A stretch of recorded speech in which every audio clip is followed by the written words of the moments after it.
look, a couple guys who are on the front line all the time. They are the co-hosts of The Front Line with Joe and Joe, heard on YouTube.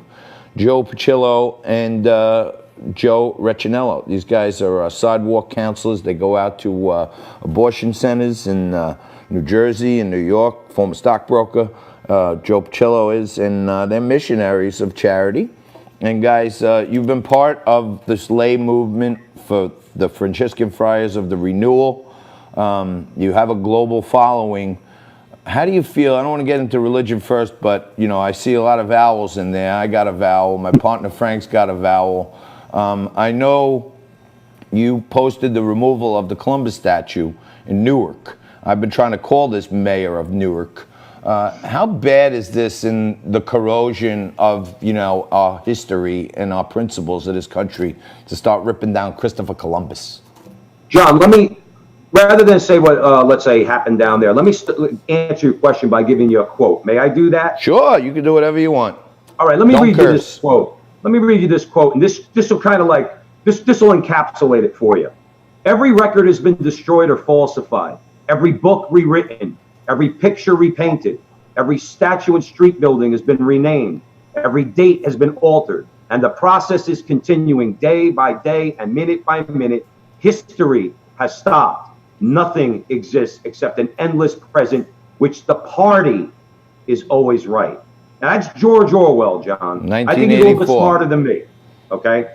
And he wrote that in 1980, or in his novel 1984. And my question, the way I would answer your question is, are we not seeing right now everything that's in that quote?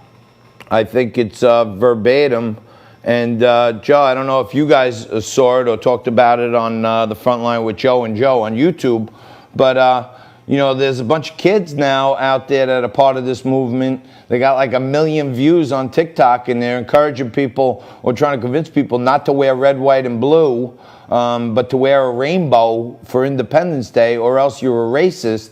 And yeah, I mean, everything you quoted in there, they're trying to change Columbus Day to Juneteenth. So they want to change the dates, the histories, the colors. It's on the money.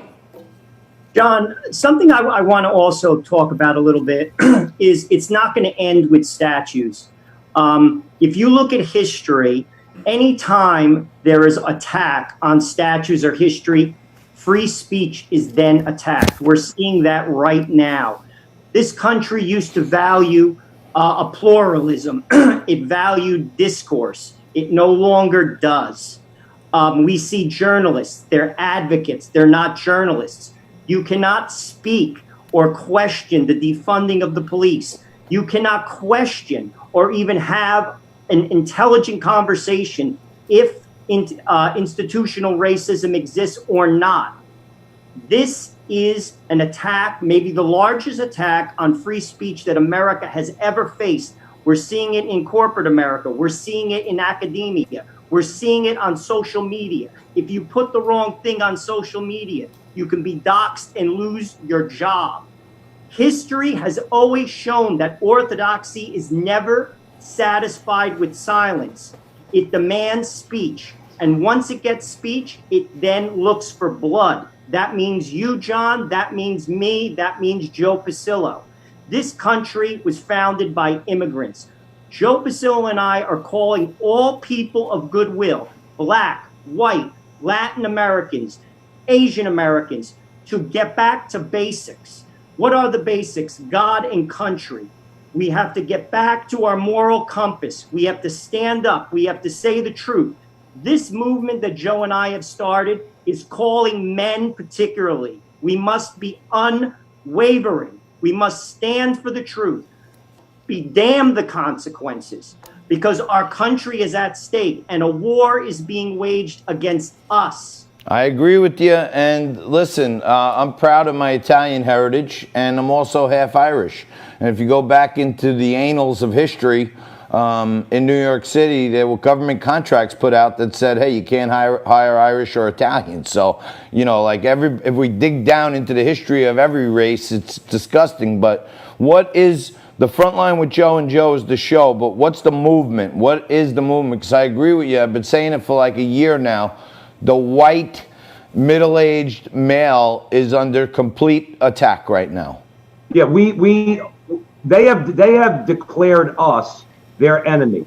The problem, John, is that they think we're not going to fight back. Now, Joe and I are Catholic men. You mentioned that earlier. We're not advocating violence in any way other than self-defense. That's it. This is not ours. Ours is a movement that really, if we had to give it one word, it would be no. It's the movement of no. We have to start saying no to the leftist radicals. We have to let them, like Joe mentioned about attacking our free speech. You can't debate these people. You can't have an argument because they say, no, the debate is settled. If you don't accept it, you're a racist, or you hate gay people, or you hate women, or you hate this group, or you hate that group, or you hate Jews. It's like as soon as you say no to them, we don't want to have a debate. The debates are already out there. You people are not interested in debate. You're interested in imposing your political power and your political will on us. If you had to characterize, if you want to call it our movement, I would say men, like Joe said, in particular, and all men. Okay, because remember something, John, you made a point about white men being under attack.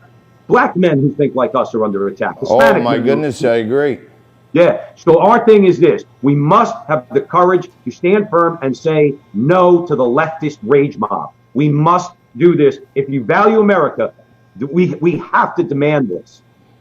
Yeah, I always fool around on my show here on Liquid Lunch, and I say, you know, the left has so many, you know, automatic spokespeoples. You know, they roll out, you know, Al Sharpton, Jesse Jackson. You know, they have these, you know, organized, paid spokespeople.